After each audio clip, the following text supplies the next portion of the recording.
are 17 cringe moments of Meghan Markle and Prince Harry red carpet edition. By the end of this, you'll be wishing you could unsee every single one. Meghan has always had a thing for the spotlight, and nothing proves it more than what happened on the red carpet.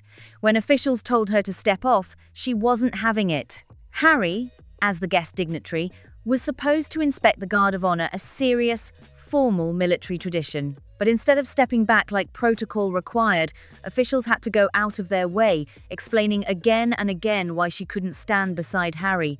It went in one ear and straight out the other. She ended up following Harry along the edge of the red carpet, copying his every move like she was shadowing him in a game nobody else was playing. It was clear she had zero understanding of how official state ceremonies actually work. In many countries, the host nation presents guards of honor specifically to be inspected by the guest dignitary, not their plus one. After the awkward scenes from that visit, you'd think Meghan would have learned her lesson. But Morocco? That was a whole different level. She arrived on a mission no more, standing behind anyone, no more waiting her turn. She physically pushed ahead of Harry to shake King Mohammed VI's hand first.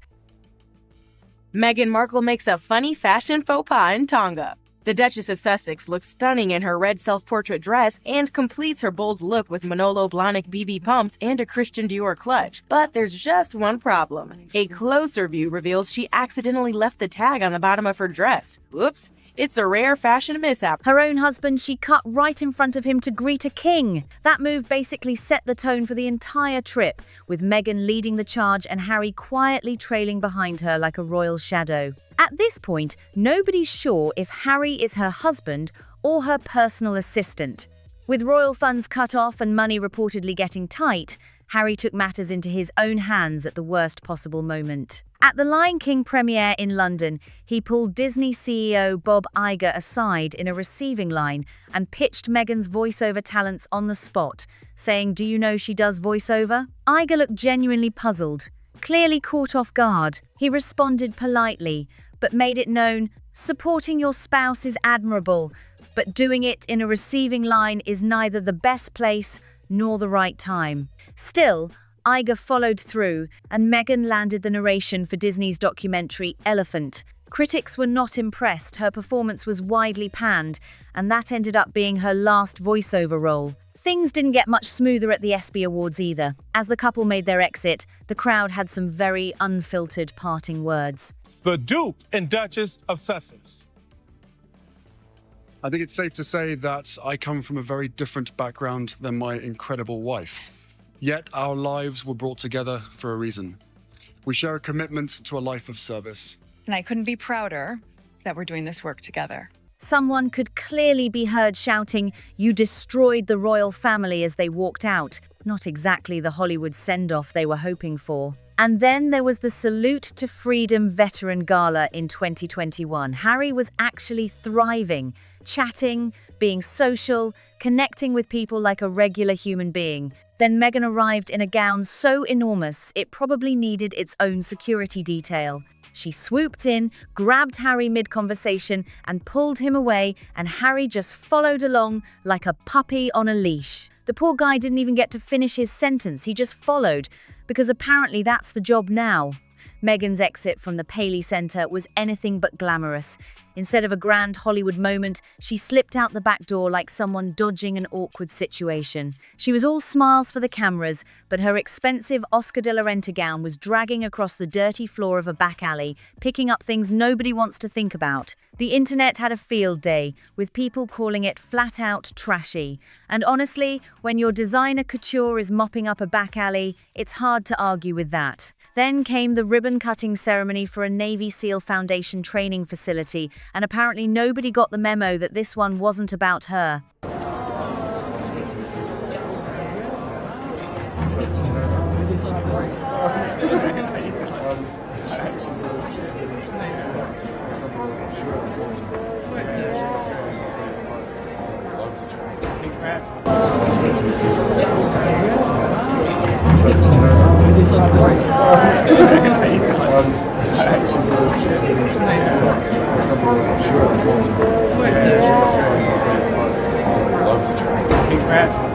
Meghan became visibly fixated on being front and center. She nudged Harry out of the way, planted herself so close to the ribbon that she completely blocked Robin King's view, forcing Robin to say out loud, "I can't see anything." She was essentially photobombing someone else's event, while Harry stood there watching the whole thing unfold. Now, Meghan considers herself a fashion icon, but Tonga in 2018 told a different story. Sharp-eyed observers spotted that she had walked out with the tag still attached to the bottom of her red self-portrait dress. Her stylist somehow missed it entirely. The Duchess showed up stunning in red, rocking Manolo Blahnik pumps and a Christian Dior clutch, and still managed to leave the tag on, a crown-level fashion fumble. At the Paley Honours in 2024, as they posed for photos with Jamaica's anti-royalist prime minister, the man who has said he wants to ditch the monarchy. Meghan latched on to Tyler Perry, her friend,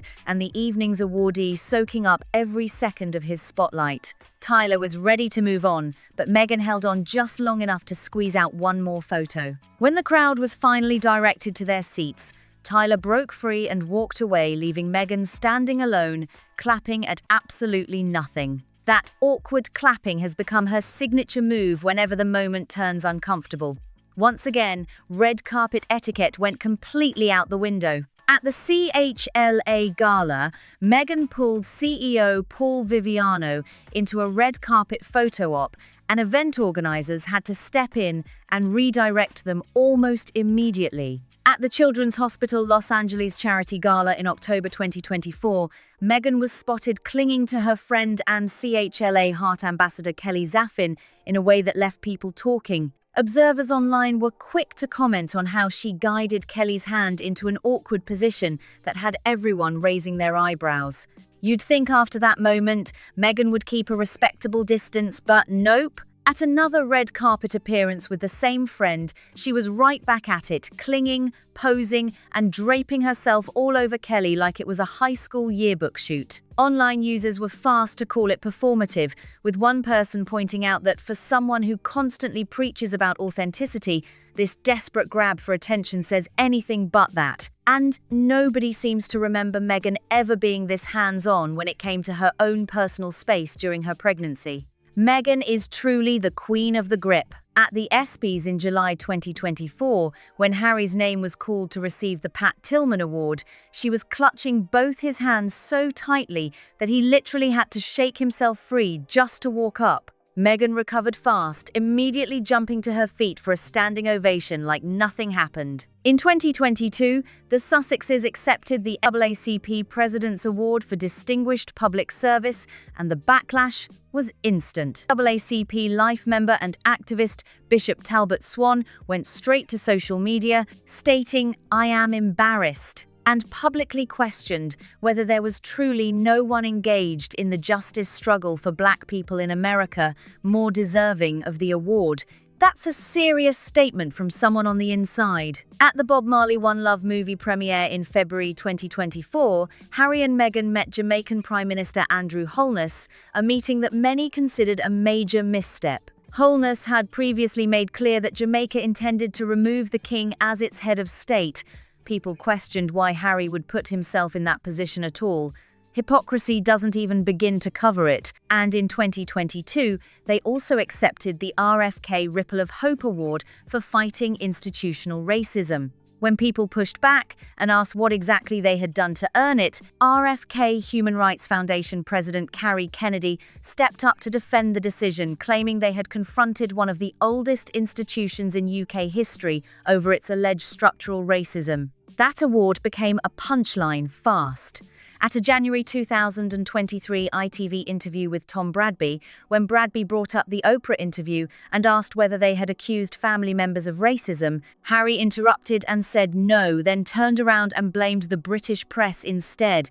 The very award they proudly accepted for confronting racism was now something Harry was distancing himself from entirely. Even the most committed spin doctor would have struggled to keep a straight face at that one. Let's rewind for a second, because the timeline here is genuinely staggering. In 2022, the Sussexes stood on that stage, accepted that RFK Ripple of Hope Award, and let the world celebrate them as champions of racial justice. Cameras flashed, applause filled the room, and they soaked in every second of it. RFK Human Rights Foundation President Carrie Kennedy personally vouched for them, claiming they had bravely confronted one of the oldest institutions in UK history over its alleged structural racism.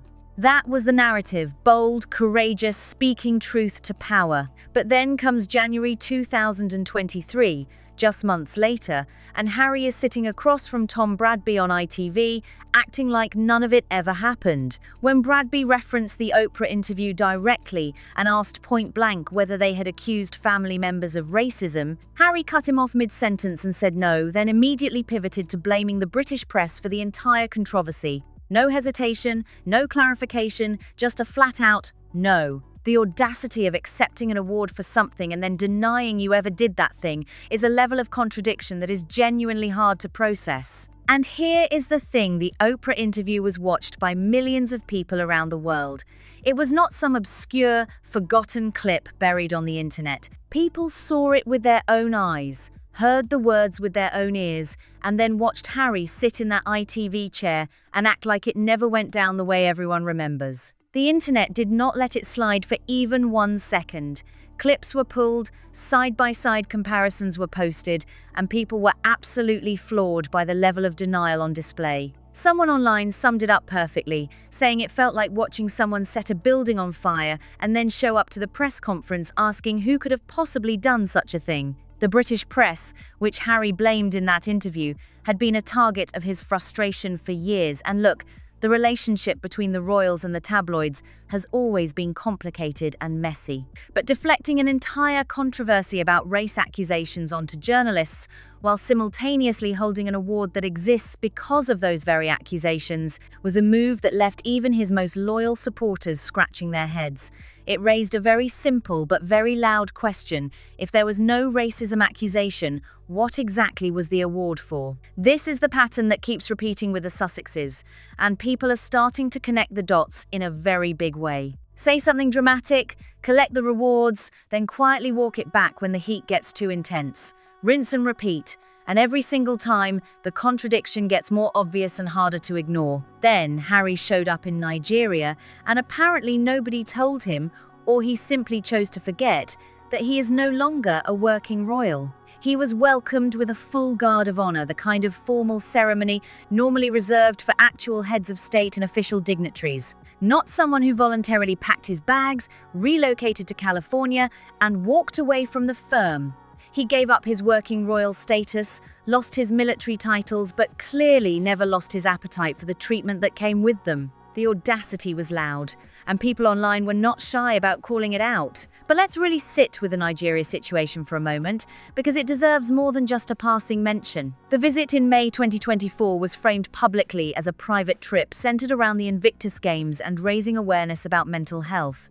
Noble enough on the surface, but what unfolded looked nothing like a private visit from a private citizen. From the moment Harry and Meghan touched down, the reception they received had the full energy of a state visit, military pageantry, formal welcomes, official escorts, the works. The guard of honor that greeted Harry was a serious ceremonial gesture, the kind that carries real diplomatic weight. And Harry stood there and accepted it all. Chest out, soaking in every bit of it, like he had never handed back a single title or stepped away from a single duty. Nigerian officials and commentators were divided on the visit. Some welcomed the attention it brought to the country.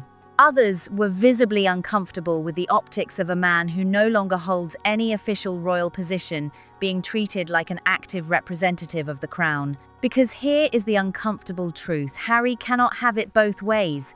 He cannot walk away from the institution, strip himself of the working royal duties, relocate to another continent, and then show up in foreign countries expecting the full ceremonial treatment that comes with being an active senior royal. That is not how any of this works, and deep down, everyone in that room knew it. What made it even more eyebrow-raising was the timing. Harry and Meghan had spent years publicly distancing themselves from the monarchy, speaking out against its traditions, its structures, and, in the eyes of many, its people. And yet, the moment there was a camera and a ceremony and an opportunity to look important, there they were, front and center, lapping it up. The hypocrisy was not subtle. It was a full production. Back home in the UK and across the Commonwealth, reaction was swift and sharp. Royal commentators pointed out that the Nigerian military does not hand out guards of honor casually. It is a deliberate, formal gesture with real meaning attached to it. For Harry to receive one without holding any active royal or diplomatic role raised genuine questions about what message was being sent and to whom. Was this Nigeria making a political statement? Was it Harry leveraging whatever residual royal identity still clung to his name for personal benefit?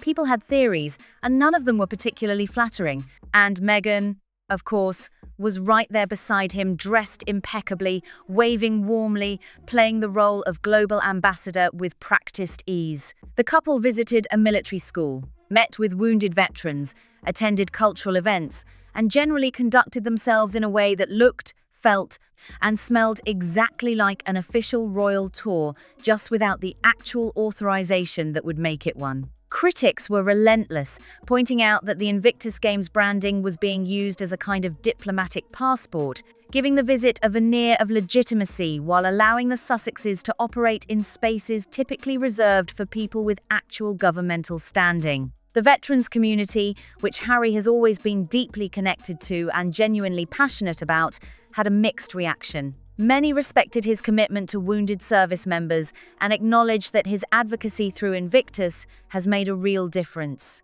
But others felt uncomfortable watching him accept military honors in a country he had no official relationship with, using a ceremony that felt more like a photo opportunity than a genuine diplomatic engagement. One commentator put it bluntly, saying it looked like Harry was cosplaying as a royal, and that description spread across social media like wildfire. What really set people off was the contrast. Here is a man who publicly walked away from royal life, who sat on a global stage with Oprah and laid out a very specific list of grievances about what the institution had done to him and his family. He described feeling trapped, feeling unsupported, feeling like the system had failed him. He made it very clear that leaving was not just a personal choice, but a necessary one for his survival and well-being. People respected that, even if they disagreed with how it was handled. But then to turn around and chase the ceremonies, the titles in all but name, the diplomatic receptions, it sends a very confusing message about what Harry actually wants. Does he want freedom from the institution, or does he want the benefits of the institution without the responsibilities? Because from the outside looking in, it increasingly looks like the latter. And that tension, that contradiction at the very core of the Sussex brand is what keeps people endlessly frustrated and endlessly fascinated at the same time. It is also worth noting that the Nigeria trip happened at a particularly sensitive time in the relationship between Harry and the royal family. King Charles had been dealing with serious health challenges, and the palace was navigating an incredibly difficult period with grace and dignity largely out of the public eye. Meanwhile, Harry was across the world accepting military ceremonies and generating headlines that pulled focus in a direction that many felt was neither helpful nor appropriate given the circumstances. The timing, as always with the Sussexes, felt less like coincidence and more like strategy. And then there is the broader question that hangs over everything the Sussexes do on the world stage. What exactly is their mission? They left the royal family citing a desire for privacy and a normal life. They moved to California, signed massive deals with Netflix and Spotify, launched a production company, gave the Oprah interview, published a memoir, started a podcast, attended galas, walked red carpets, accepted awards, and traveled the world on what looked very much like a shadow royal tour. At what point does the story of "we just want a quiet life" become impossible to say with a straight face? The Nigeria visit crystallized something for a lot of people who had been giving the Sussexes the benefit of the doubt. It was a moment that forced even sympathetic observers to ask hard questions about authenticity, about intention, and about the gap between what Harry and Meghan say they want and what they actually pursue when the cameras are rolling. Because here is the raw truth. If Harry truly wanted to leave royal life behind and build something new and independent, that is entirely his right, and many people would genuinely respect it. But you do not get to leave and then keep cashing in on the very identity you claimed was harming you. You do not get to criticize the institution from the outside while sneaking back in through the side door whenever there is a ceremony, an award, or a spotlight waiting on the other side. That is not freedom, that is just a longer leash. The Nigerian Guard of Honor moment became one of the most talked about images of their entire post-royal journey. Not because it was scandalous in an obvious way, but because it was so perfectly symbolic of the central contradiction the Sussexes have never been able to resolve. They want out, but they want the trimmings that come with being in. They want privacy, but they want the platform. They want independence, but they want the prestige. And every time that contradiction shows up on camera, which it does, regularly, reliably, almost like clockwork, the internet notices, the commentators pounce, and the cycle starts all over again. From the red carpet missteps to the ribbon-cutting chaos, from the award acceptance speeches to the denial interviews, from the clinging and the posturing to the guards of honor in foreign countries, it all tells one very consistent story. And that story is not the one Harry and Meghan have been trying to write for themselves. There you have it, Meghan and Harry's 17 most cringeworthy red carpet moments, plus everything that came after, every single one more jaw-dropping than the last. Now we want to hear from you. Which moment had you shaking your head the hardest, and did we miss any? Drop it in the comments below. If you enjoyed this, smash that like button, share this with someone who absolutely needs to see it, and hit subscribe so you never miss what we drop next, because trust us, there is always more where this came from. We will see you in the next one.